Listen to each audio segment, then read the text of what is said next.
Bam, it's me, A to the Miggity Love More, and I'm here with Hammer time. Hammer time, man. Young Slam. Hey, this the Love More show, so I'm gonna ask you this 2 questions. Okay. First question is, what is your perspective on love? Baltimore, Maryland, backstage.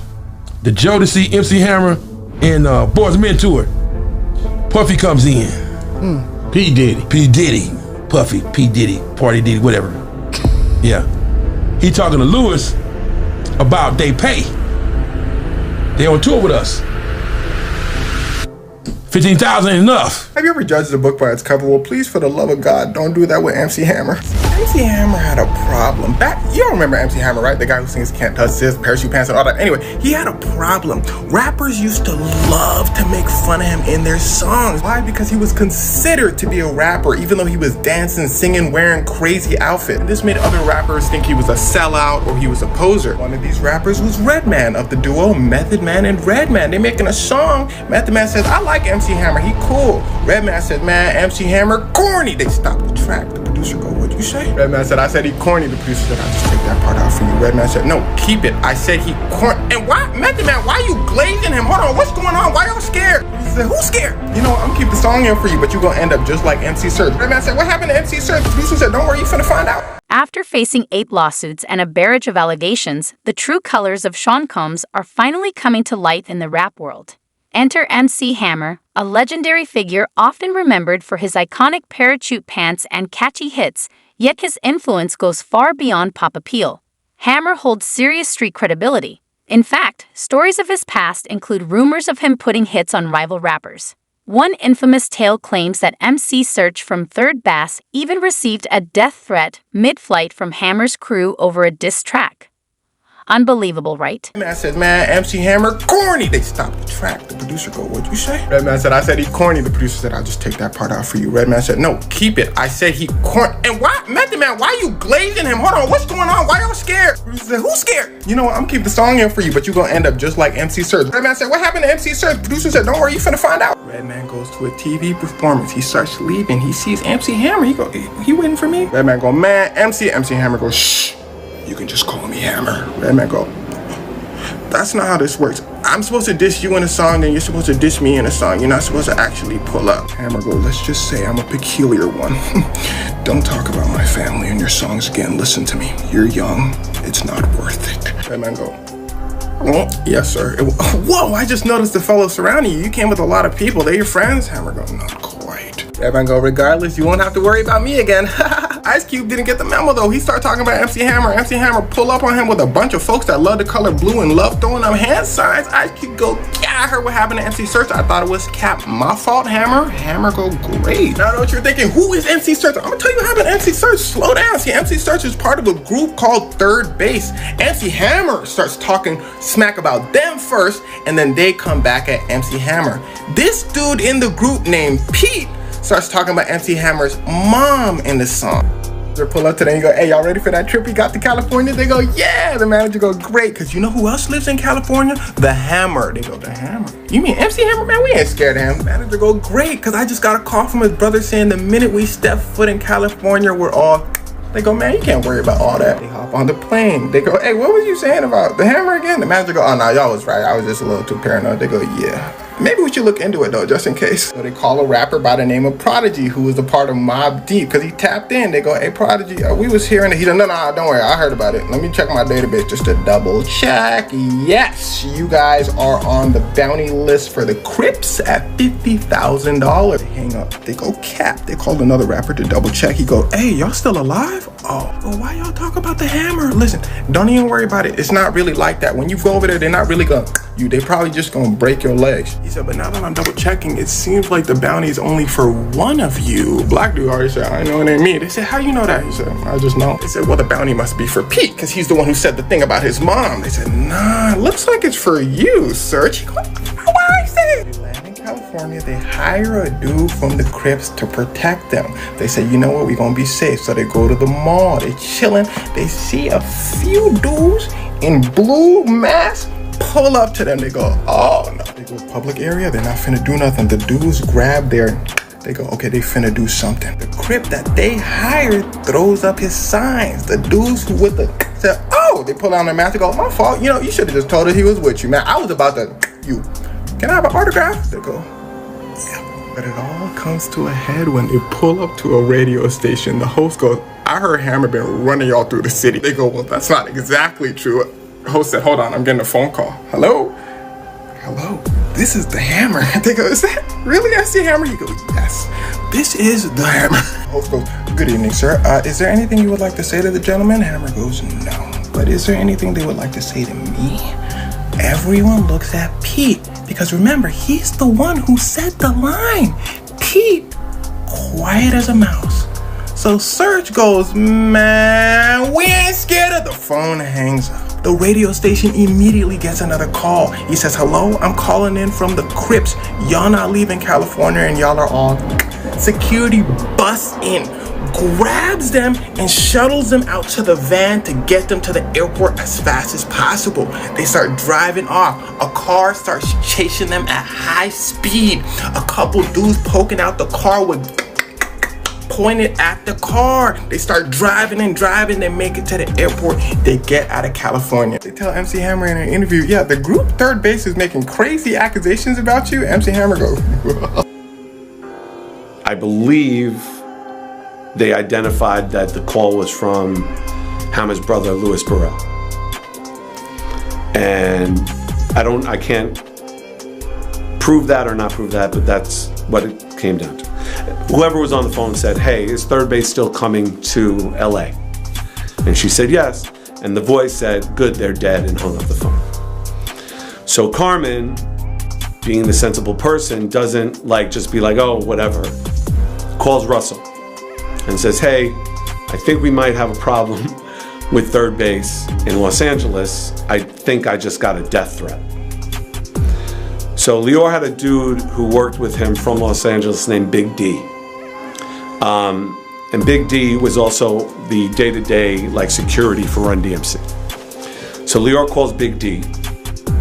And Big D says, well, the person we need to call is Eric B. Eric B will know. Eric B calls Russell and goes, yeah, it's true. There's a hit. Rolling 60 Crips, 30,000 members, $50,000, dead. So Russell says to Eric B, well, how do we stop this? And Eric says, nah, you should just let it happen, and hangs up the phone. Russell, in some way, shape, or form, gets in touch with Mike Conception. And Mike confirms what's going on. But Mike says that he can control it and that they shouldn't worry because the only thing that'll happen is they'll just break our legs. But we'll still be able to do TV. Do it. We from Oakland. He wouldn't even have to say it. They just, if somebody was making Hammer uncomfortable, without him saying I'm uncomfortable, somebody around him would have came to you and said, quit making Hammer uncomfortable. Right. It would have been like a no negotiable statement. Right. It started from a line they had on the Cactus album where they said the Cactus churned Hammer's mother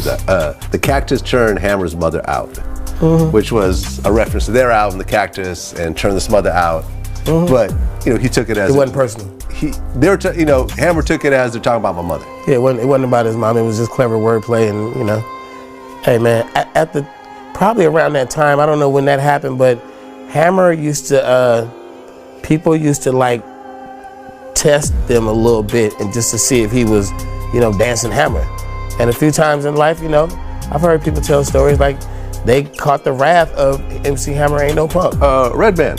Yeah, Redman caught it from Hammer. MTV Cribs on the last episode they had where everybody out on, not MTV Cribs, sorry about that, I'm zoned. On the last Dr. Dre and Ed Lover on MTV, when they had the last episode. Yo MTV Raps. Yeah, Yo MTV Raps.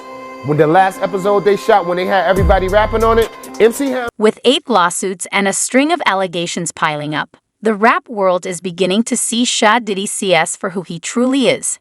Now, legendary rap OG MC Hammer has entered the conversation.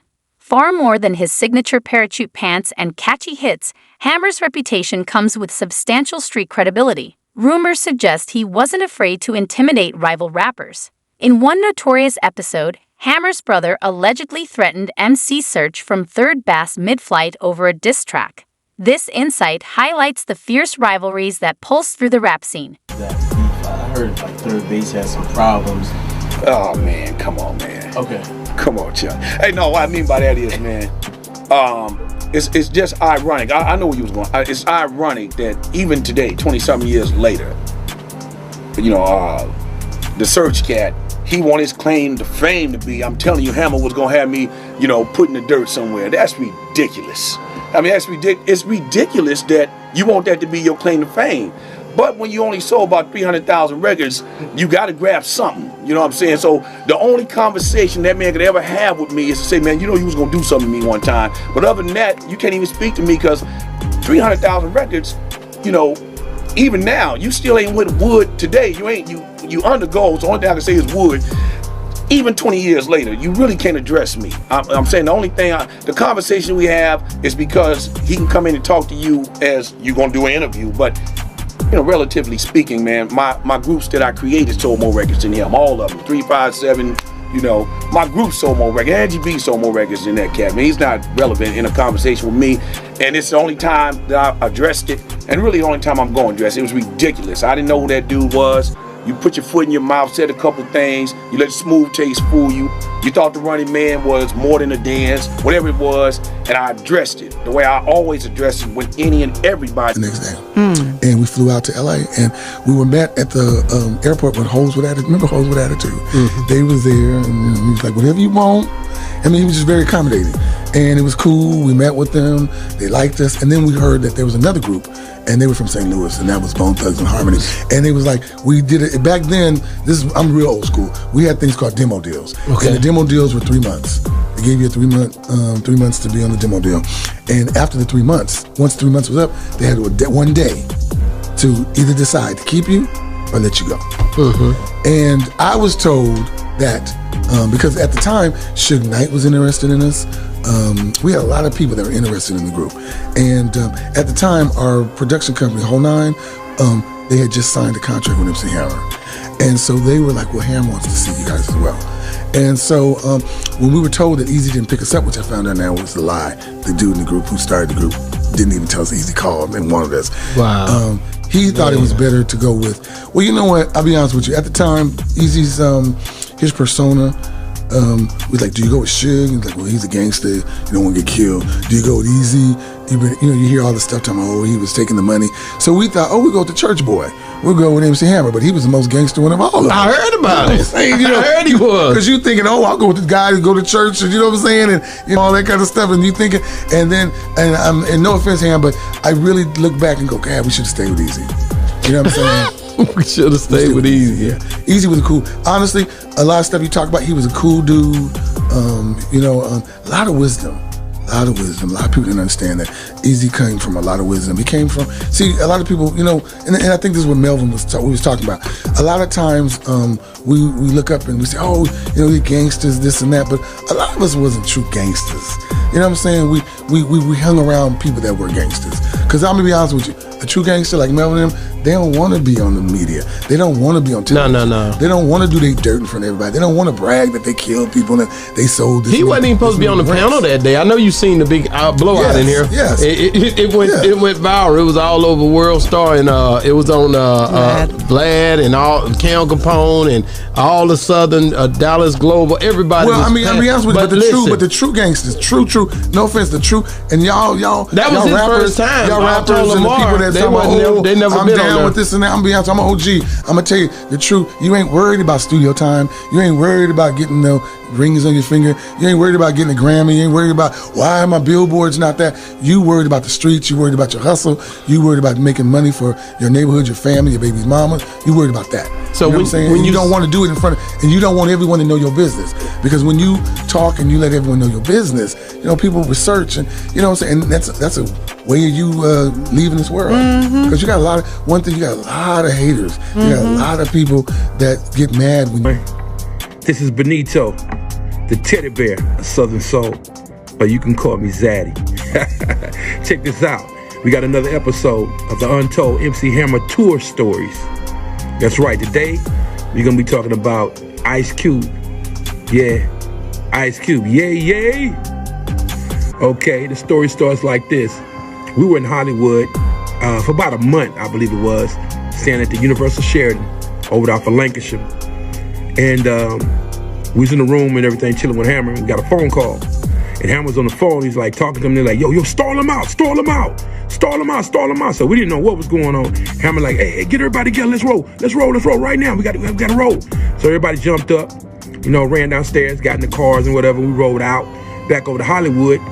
We pull up at Roscoe's Chicken and Waffle, right there off of Vine in North Hollywood, right? Off of Hollywood. I think it was on Vine Street. Yeah, close to that.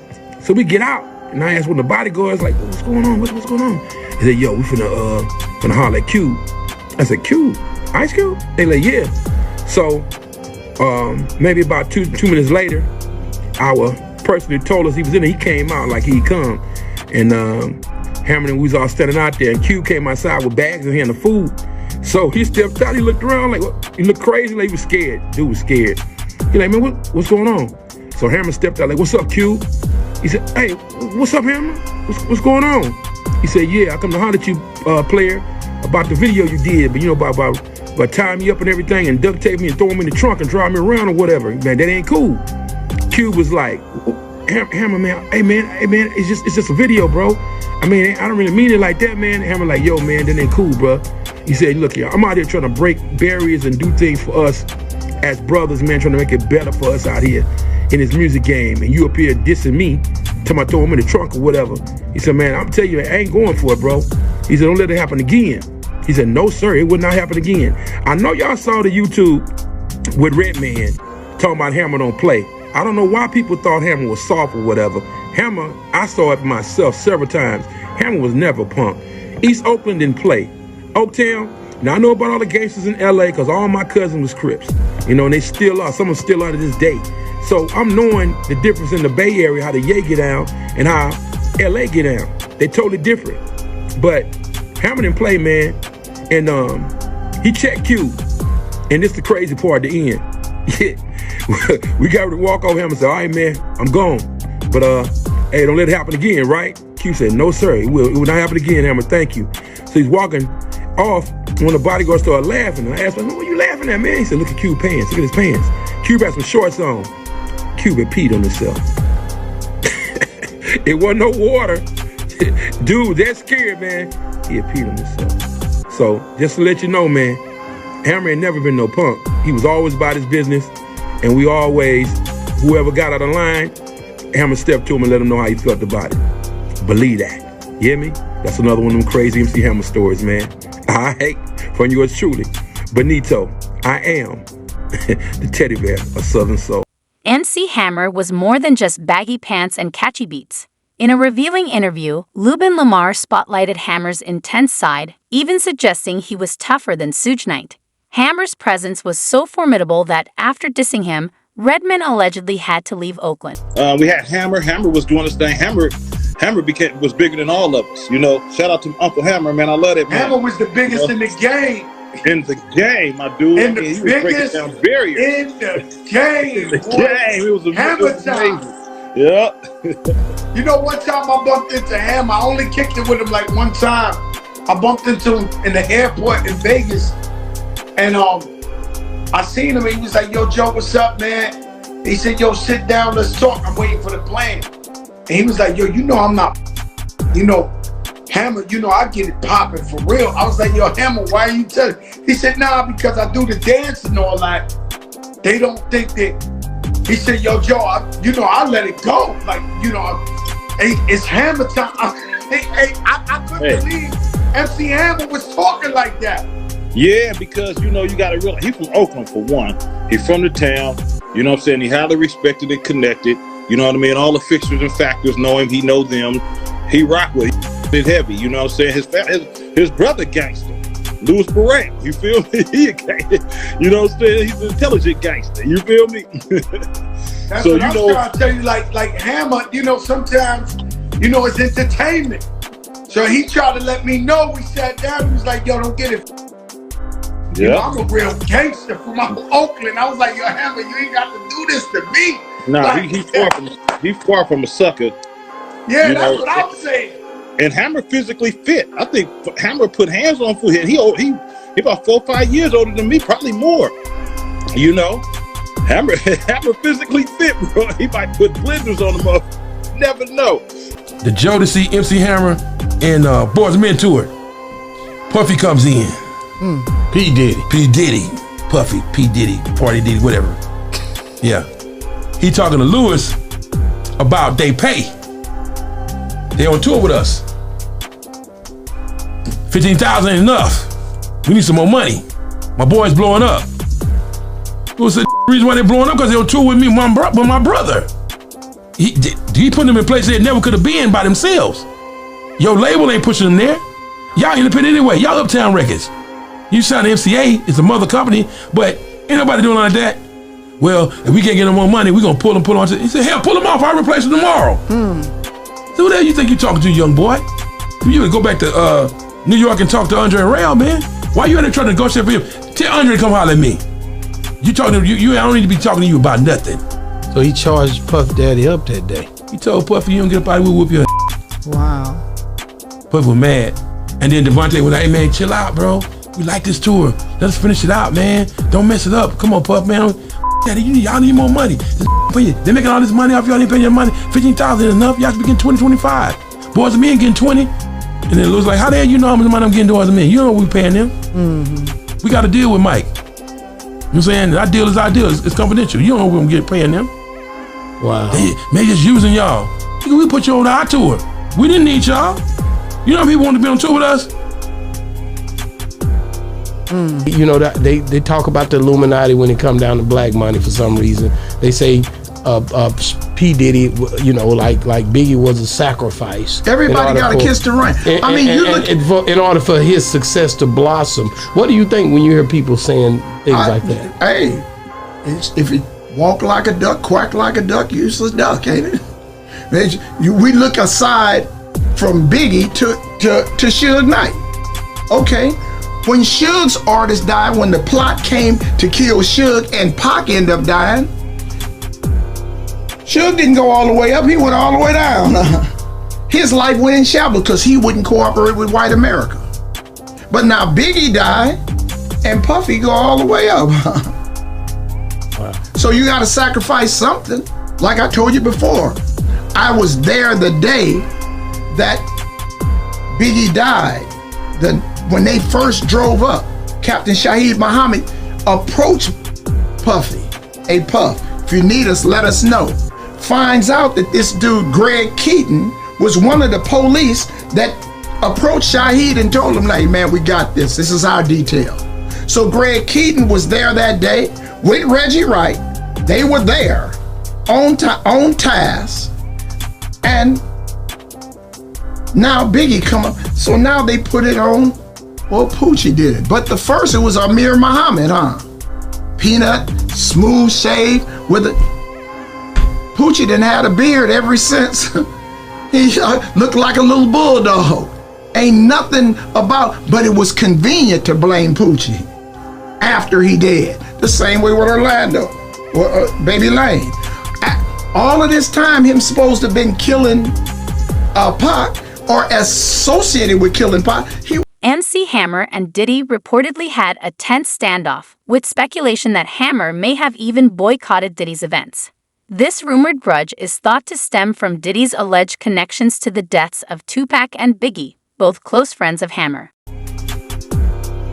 The dudes that were at death row, right? Because I heard out his own mouth DJ Quick say, and this old stuff.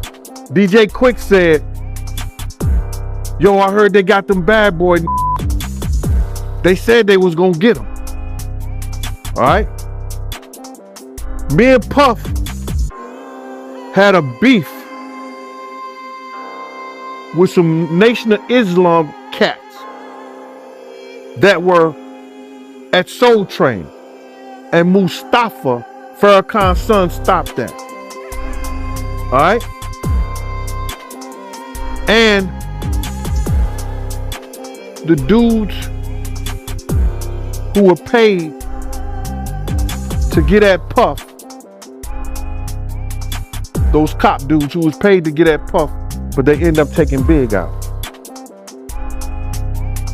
So those Nation of Islam guys, the Dog Pound, the Bloods, and those cops. Did you inform Puffy about the 4 people? Bruh, I ain't no Monday night quarterback on, you know what I'm saying, and the game was Sunday. Before we left Andre Harrell's house, you understand? I told Puff, if we leave your Puff, somebody gonna come to this place and try to kill us tonight. Gene, I don't wanna hear that shit. If you don't wanna go, you ain't gotta go. Went out, told Big the same thing. Yo, Big, somebody gonna try to kill us tonight. I said this 1,000 times. Little C said, go ahead on with that cop shit, Gene. You think you know everything. So I told all the parties before we left. Even security. So Puffy, he just didn't take it serious. Evidently not. But he's getting a Icon Award. I want to say this, man, like, I've seen a lot of weird stuff in this industry. And I've seen some things that you would be like, yo, Gene, nah, I don't believe that. I've heard some things, and you'll be saying, and it actually came true. And when I say I wasn't the only one that heard it, and I wasn't the only one who saw it, but I'm the only one that's talking about it. Puff is in the situation he's in right now because he had what we call a self-fulfilling prophecy. And that self-fulfilling prophecy was to be the greatest on his label, which he was. And which he said, no one could be bigger than me on Bad Boy label. When he said,